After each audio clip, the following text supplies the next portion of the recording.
All right, guys, welcome to the channel for another quick video here. Just is another update on the Raptor 700, round 2 of the mods. This will probably conclude the initial set of mods I'm going to do on the machine, as far as protection and stuff like that go, the initial necessities. So, as you've seen on the first video, we did the rear swing arm guard, the AIS delete from Quiver Racing, and then the Alba Nerf bars. So on this one, what we got here for round 2 is an Alba Racing rear grab bar.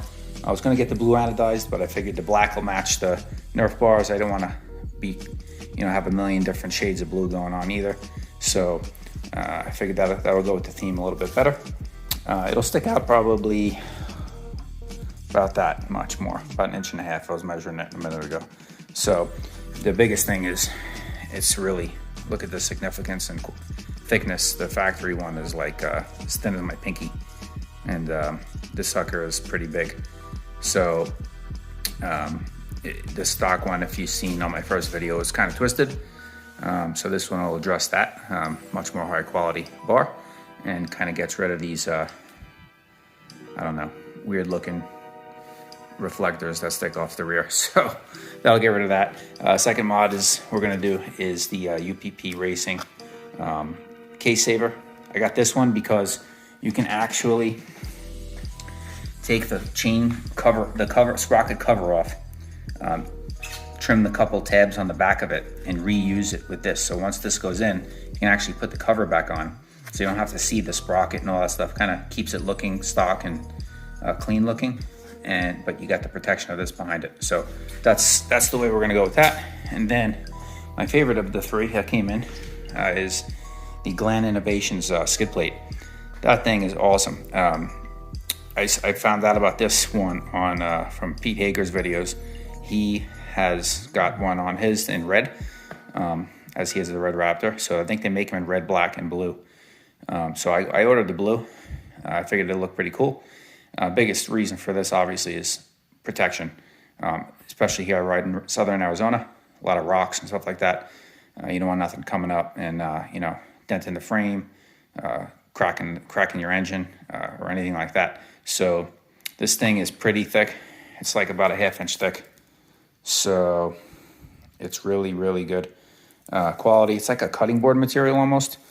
So it's not plastic. It's like a composite kind of.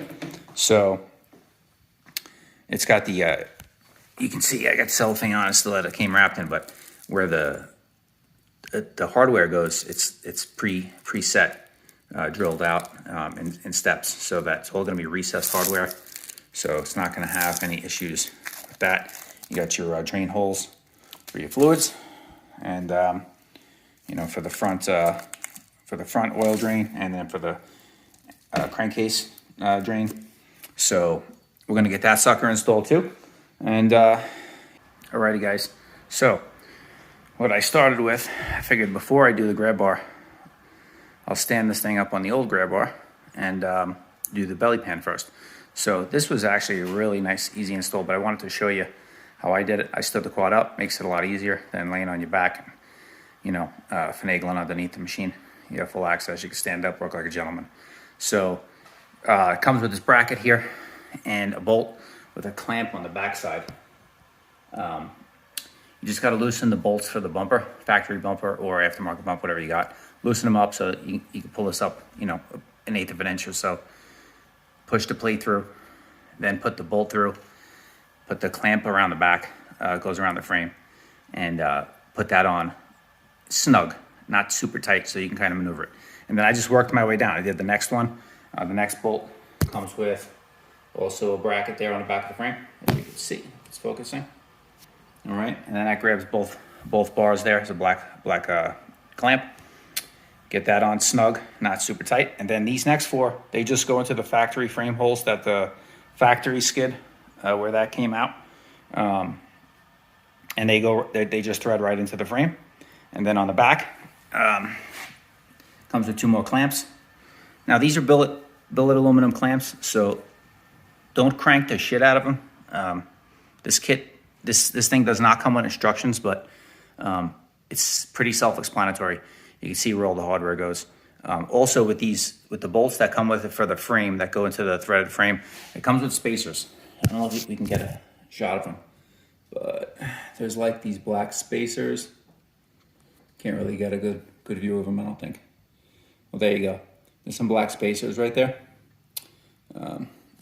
that go between the belly pan and the frame, because with a frame mount tab, so there's a little bit of a space, so it comes with like these black rubber spacers. So you'll slide those behind there. That was honestly the hardest part, is once you get the top to a little bit snug, you kind of gotta, slide like that way, slide the rubber spacers in, get the bolt through, and then, so that was the most difficult spot. But once you get them all lined up and then crank them down, snug, not over tight, don't be snapping the billet clamps, because, there's no reason to make them that tight. Use a little dab of blue Loctite if it makes you feel better. That's what I did. Snugged everything up. It fits perfect, as you can see. There's perfect access for the drain, for the oil tank, and for the crankcase. So those are the only two fluids you need to drain on here anyway. Everything lined up perfect. Super solid. And like I said earlier, it's kind of like a poly material, like a cutting board material. So as you start on the top and work your way down, it'll kind of conform with a little bit of the arch in the frame, and then it'll be nice and snug. So went on perfect. We'll get this thing down, get the grab bar installed. All right, guys. So I was just gonna throw this thing on there and then show you, but I kind of wanted to show you with it off the machine. So you'll see the difference already in just the size of the thickness of the bar. But in case you didn't know, if you're gonna go install one of these, it's not just the 4 bolts and, voila, you're done. Basically, you got to transfer the license plate bracket over if you're going to use it. In my state, Arizona, we use it. So I transferred that over. They give you the hardware for that. And then you'll see on the factory one, the brackets for the fenders are kind of welded on. With Alba, they give you 2 L brackets, really thick ones. So I kind of got those started on the fenders already and left them hanging there loosely on both sides, so that when I stick the bar in there, then we can just, bolt it to the frame, it'll be good to go. The one thing that you have to do is, you'll see on the OEM one, you have to transfer these rubber grommets, transfer it over to here. And then, because what that does is it actually holds up this whole entire tail piece, which your tail light is in. And it kind of clips in right here. So that slides into those rubber grommets. So once you get it, the bar into the frame, this kind of snaps into the rubber grommets, and that's what holds this piece up. I didn't know that actually until I took it off. So I kind of want to give you guys a little tip there in case you're going to do this yourself. So here we go. Let's get it on. All right, and just like that, with the magic of YouTube video, it is installed. So as you can see, all new hardware. You don't reuse any of the old hardware at all. And it went in pretty simple. Just like I was saying before, you can't really see it now that it's installed, but the rubber grommets that I was talking about earlier go right there. They slip into the tail piece, swing it up, put the bolts in through here. The brackets will line up with the front bolt. And then I left these loose still, adjusted the height of the fenders. Since I'm very anal, I kind of measured with a tape measure from the ground to the corners. Made sure both sides was exactly the same. And then, as you can see, the bars sticks out a little further than the OEM one. It's much thicker. It's much more sturdier. It gives you a lot more to grab. So yeah, it looks great. The black matches the Nerf bars now. So we'll get the case saver installed, and then we'll be all set here with this round of mods. All right, guys. So here we do the case saver install. This is super simple. I got this one for a specific reason, is that it doesn't need to, there's another brand out there, there's a couple of them actually, that go a lot further back and kind of cover all the way to here. But you got to trim then this with a little Sawzall blade. With this one, it'll fit just right in here. I'll show you. This is the factory one that comes off. Behind that plastic cover is this little metal spacer. That is the case saver from the factory. That is going to do absolutely nothing.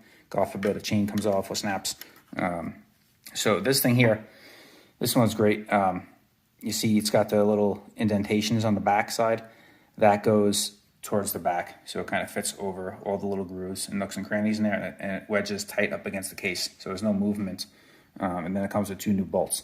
So what we're going to do is I'm going to put this one on, and then I'll show you how simple it is to go on. Done. Okay, so then you got the 2 new bolts that it comes with. We're going to slide those. The other reason I got this one is I don't like just seeing the sprocket like that. It kind of looks janky to me. So I'm going to trim just this tab here off of the stock cover, and then that will then fit right over it, and the bolts will go through, and it'll look like stock, but we'll have the added protection of the case saver behind it. So let me get this here trimmed up, and then we'll show you how nice and neat it looks when it's done. All right, so just as easy as I said, I trimmed those tabs off. You can see up here is where one would be, and then it's one on the bottom. The bolts they give you are long enough to go all the way through. This plastic cover is very thin anyway. This only adds about another, 1/8 of an inch, I would say. So then you put it on over that. It looks factory, but you got that added protection back there of the case saver. So that's it for this round of mods. I would say, I was thinking about it when I had the machine stood up. Probably what we're going to do to kind of finish off the protection. Protection of it, I think, is maybe the front A-arm guards. So probably get those next. That'll probably be the next mod, I would say. I would like to do a front bumper, but the way this machine is right now, it just fits in the bed of my truck perfectly, and I can close the tailgate. So, which is super nice. I thought I was going to have to leave the tailgate open. And any aftermarket bumper is probably going to stick out a significant amount more, and that's going to hinder me being able to close the tailgate, which is nice for road trips. You can just throw it in there, close the tailgate. I'm not going to worry about the tailgate taking a beating from road gravel and stuff like that and strapping the machine down. So I don't know. I might just leave the stock bumper. If any of you know, leave a comment below if there are any bumpers that kind of sit a little more flush that would work for me, and it wouldn't stick out past the tires, kind of like the OEM one does. It's just a little bit behind the tires. So I'll get the front A-arm guards. We'll get those installed, and I think full protection at that point is pretty much done. After that, we'll work on the big 3, which is exhaust, air intake, which I'm going to do very minimal, and programmer. Probably going to go with HMF, just because they're a little bit quieter than some of the other ones like Monster, and those ones that they tend to be a little louder. Rossier, all great systems, but I don't want it super loud. We're going to go probably HMF. Let's give it a nice sound, but not obnoxious for when we're riding in noise sensitive areas. So, and then as far as air intake goes, like I said on my last video, I'm going to leave the air box lid on with all the dusty environments I ride in. That's kind of crucial. So we'll probably go with maybe just a aftermarket foam filter. And then we'll get the HMF fuel optimizer when we order the exhaust. So that'll be probably my big 3. Not as much horsepower as some of the other options out there, but to be quite honest with you, factory is plenty fine for me, more than enough power. And the only reason I'll do the fuel optimizer is just because you really need to when you do the exhaust. These machines will run a little bit lean from the factory, which is why we did the AIS delete as well. And we'll be good to go. Anybody else has any suggestions for me? What I should do to the machine next?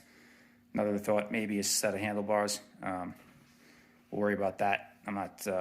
That's probably be one of the last things I do. Maybe we'll work on these other things first. But I think the first thing would be just kind of finish up protecting the machine, get the front A-arm guards. Then we'll work on the big 3. So thanks for tuning into this video. Hope you guys enjoyed. A couple little tips and tricks on installing some of these things. And smash that like button. Subscribe to the channel if you haven't already. Got a lot of cool content coming up on this. I got some mods coming for my daughter's DS250 and more on the Razor Turbo, which you've probably seen a couple of those videos already. If you're interested in side-by-sides as well, check out those. So ride safe out there, and we will see you on the next one.